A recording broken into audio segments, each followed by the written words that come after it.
നമസ്കാരം. വെറുതെയല്ല ശ്രീമാൻ രാഹുൽ ഗാന്ധിയെ നാട്ടുകാർ പപ്പു എന്ന് വിളിക്കുന്നത്. യഥാർത്ഥത്തിൽ അയാളെ പപ്പു എന്നല്ല വിളിക്കേണ്ടത്, ഒറ്റുകാരൻ എന്നാണ് വിളിക്കേണ്ടത്. കഴിഞ്ഞ ദിവസം ഹിൻഡൻബർഗിന്റെ രണ്ടാമത്തെ റിപ്പോർട്ട് പുറത്തു വന്നു. ആദ്യത്തെ റിപ്പോർട്ട് നമുക്ക് എല്ലാവർക്കും അറിയാലോ, അദാനിക്കെതിരെയായിരുന്നു. അപ്പോൾ പുള്ളി ഒരു ഷോർട്ട് സെല്ലറാണ്, ഇല്ലാത്ത സാധനം സെല്ല് ചെയ്ത് അദാനിക്കെതിരെ ഒരു റിപ്പോർട്ട് പുറത്തുവിട്ട് അതിൽ നിന്ന് 100 കണക്കിന് കോടി രൂപ സമ്പാദിച്ച ആളാണ് ശ്രീമാൻ ഹിൻഡൻബർഗ്. അല്ലാതെ അയാള് എന്താ പറയാ വെള്ളരിപ്രാവൊന്നുമല്ല എന്നർത്ഥം. അപ്പൊ അങ്ങനെ അദാനിയെ തകർക്കാനുള്ള ഗൂഢാലോചന ഫലം കണ്ടില്ല എന്ന് കണ്ടപ്പോ പുള്ളി ഇന്ത്യയിലെ മൊത്തത്തിലുള്ള സ്റ്റോക്ക് മാർക്കറ്റ് സിസ്റ്റത്തിനെ ടാർഗറ്റ് ചെയ്തിട്ടാണ് സെബിയെയും സെബിയുടെ ചെയർപേഴ്സണെയും ഒക്കെ ടാർഗറ്റ് ചെയ്തുകൊണ്ടാണ് രണ്ടാമത്തെ റിപ്പോർട്ട് ഇന്നലെ പുറത്തു വിട്ടിട്ടുള്ളത്. ആ റിപ്പോർട്ടിന്റെ കാമ്പും കഴമ്പൊക്കെ നമുക്ക് പിന്നീട് പരിശോധിക്കാം, അതവിടെ നിൽക്കട്ടെ. അപ്പൊ അദാനിക്കെതിരെ ഹിൻഡൻബർഗ് തൊടുത്തുവിട്ടിട്ടുള്ള ആരോപണങ്ങൾ ഇവിടെ വിശദമായിട്ട് അന്വേഷിക്കുകയും അതിന്റെ റിപ്പോർട്ട് സബ്മിറ്റ് ചെയ്യുകയും സുപ്രീം കോടതി വരെ അത് ശരിവെക്കുകയും ചെയ്തിട്ടുള്ളതാണ്.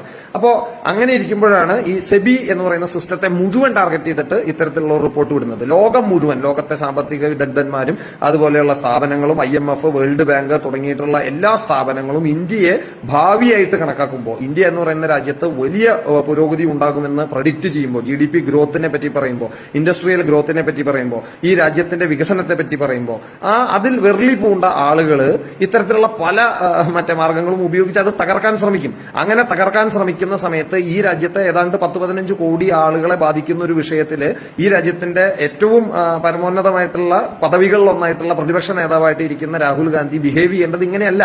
അതുകൊണ്ടാണ് ഞാൻ അദ്ദേഹത്തെ ഒറ്റുകാരൻ എന്ന് വിളിക്കുന്നത്. അയാൾ അദ്ദേഹത്തിന്റെ രാഷ്ട്രീയ നേട്ടത്തിന് വേണ്ടിയിട്ട് ആര് പറഞ്ഞാലും അത് എടുത്ത് സിന്ദാബാദ് വിളിക്കുന്ന അവസ്ഥയിലേക്ക് തരം താന്നു പോയി.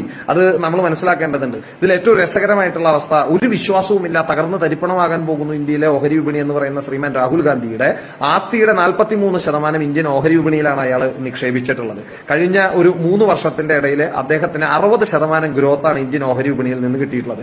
അപ്പോൾ അങ്ങനെയൊക്കെ ചെയ്ത് അവനവന്റെ ഇൻവെസ്റ്റ്മെന്റ് ഗ്രോത്ത് ഉണ്ടാക്കാൻ വേണ്ടി ഓഹരി വിപണിയിൽ ഇടുകയും ചെയ്യുക. എന്നിട്ട് നാട്ടുകാരോടൊക്കെ പറയുക ഇവിടെ സെബി തകരാൻ പോകുന്നു, മാർക്കറ്റ് തകരാൻ പോകുന്നു, ഓടിക്കോ എന്ന്. നല്ല പരിപാടിയാണല്ലോ അല്ലെ?